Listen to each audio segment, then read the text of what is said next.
Boa tarde a todos. Escolhemos para a nossa preleção de hoje o capítulo 17 do Evangelho segundo o Espiritismo, Sede perfeitos. Sede perfeitos como vosso Pai Celestial o é. Essa proposição, tomada ao pé da letra, pressupõe a possibilidade de atingir-se a perfeição absoluta. Mas os homens a quem Jesus falava não compreenderiam, e acredito que nós também não. Por essa razão, ele apresentou um modelo. Devemos amar os nossos inimigos, fazer bem aos que nos odeiam, orarmos pelos que nos perseguem. E lhes disse: se esforcem para alcançar. Portanto, a perfeição como Pai Celestial deve ser entendida como perfeição relativa. E ele mostrou, quando ele disse o que deveríamos fazer, a essência da perfeição, que é a caridade na sua mais ampla acepção, e implica a prática de todas as virtudes. Muito bem, se a gente tem dificuldade de conseguir seguir o modelo do Pai Celestial, porque nos parece tão distante. Se temos dificuldade, inclusive, de seguir a Jesus, ele pede para a gente amar os nossos inimigos, a gente mal consegue amar quem a gente ama. Como fazer, então? Pensamos em pesquisar um pouquinho sobre essas virtudes, porque talvez elas nos levem a este caminho. Virtude. Qual é a definição?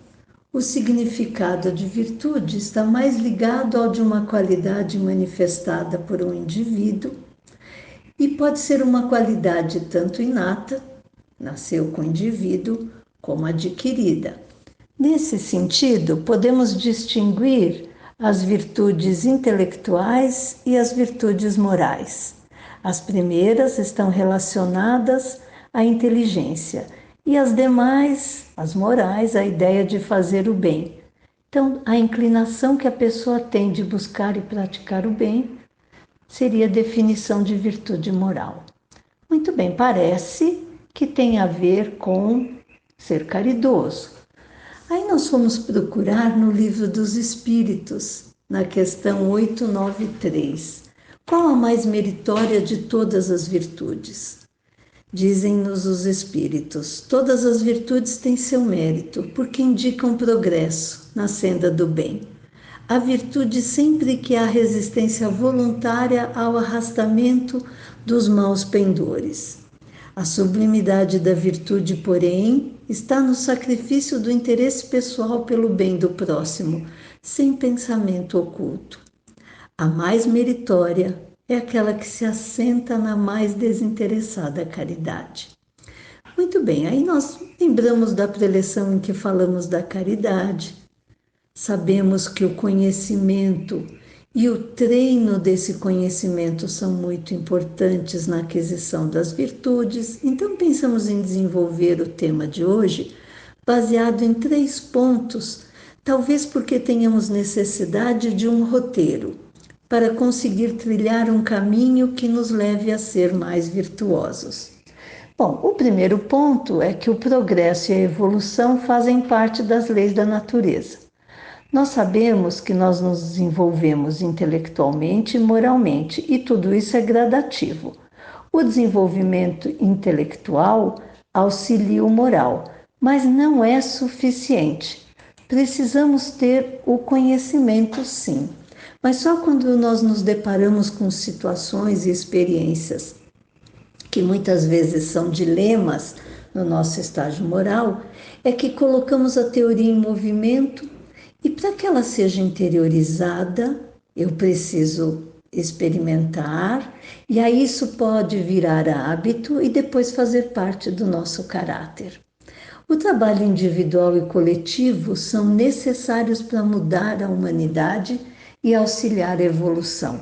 O individual afeta o coletivo por meio das relações sociais, lembrando que somos exemplo onde estivermos, ensinando e aprendendo.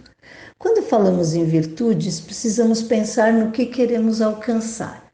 E a virtude maior que podemos alcançar é o amor incondicional. Então, imaginemos as virtudes como um grande prédio e na parte mais alta fica o amor. Toda a parte inferior, o arcabouço, ele é construído com as pré-virtudes e demais virtudes. A cordialidade, por exemplo, é uma pré-virtude. Eu posso ser educado, mas ser hipócrita, fingir sentimentos, ser mau caráter, que é diferente de ser fraterno. A fraternidade é uma virtude, pois ela exige o desenvolvimento da empatia, do respeito, do altruísmo. Mas não fiquemos desanimados, porque a gente vai ouvindo e vai falando, nossa, como é difícil assim mesmo. Vamos pensar que aqui na Terra já temos seres bastante inteligentes, num grande número de pessoas, né? Isso mostra que já subimos na escala dos mundos. Qualidades e virtudes inatas são a prova de que já vivemos outras vidas e progredimos.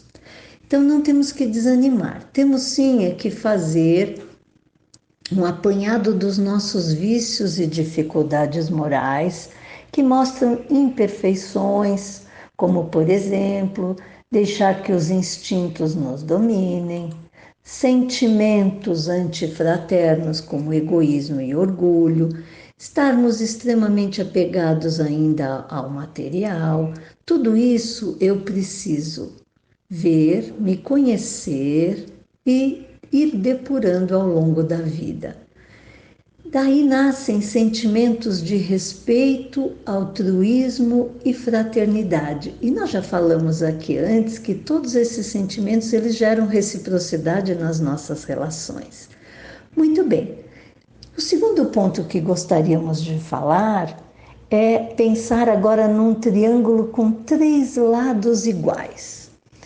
Em cada vértice desses triângulos, nós encontraríamos 3 virtudes que estão bastante próximas do amor e que são muito importantes de serem desenvolvidas: a fé, a fraternidade e a solidariedade.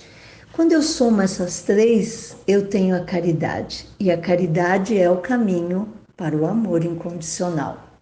Muito bem, não há fraternidade se eu não tiver fé. Temos que ter fé que somos almas, espíritos imortais, que Deus é bom, justo e único. E devemos aprender a ter fé em Deus dentro de nós. Somos partículas divinas e na humanidade. Muito bem, entre indas e vindas do plano espiritual, nós vamos treinando e expulsando das nossas vidas sentimentos antigos, com o tempo que for necessário, porque temos livre-arbítrio. E devemos lembrar que a evolução não tem pressa e nem dá saltos. Vamos estruturando laços, pavimentando o caminho e construímos a solidariedade. Muito bem, a Terra só será feliz quando esses sentimentos reinarem. Lembrando, olha, é fraternidade, solidariedade e fé. E aí nós construímos hoje o usufruto da humanidade e nós também usufruiremos disso nas nossas próximas vidas. E com isso trabalhamos e progredimos sempre. E por fim, queremos falar de algumas virtudes que estão muito próximas do nosso cotidiano e é onde nós devemos investir mais: a coragem, a paciência e a persistência, a indulgência, a benevolência, o devotamento e o sacrifício. Se a Terra é um planeta que caminha para a regeneração, vamos lembrar que não existem penas eternas. Precisamos distinguir, então, entre males físicos e morais. Se estou doente, eu posso buscar muitas alternativas. E aí eu posso estar doente do corpo, doente da alma, doente da mente, doente nas relações. E para isso eu tenho que ter coragem. Primeiro, para assumir que eu estou com questões. E depois, para enfrentar o problema com serenidade, com lucidez, mas principalmente com a razão. Aprendendo a me colocar, a ouvir, a colaborar, a compartilhar. vou me ajudando e assim o céu me ajuda também.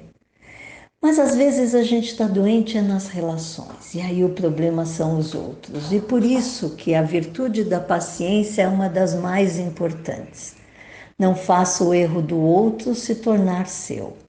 Lemos uma vez num livro que quem tem paciência não perde.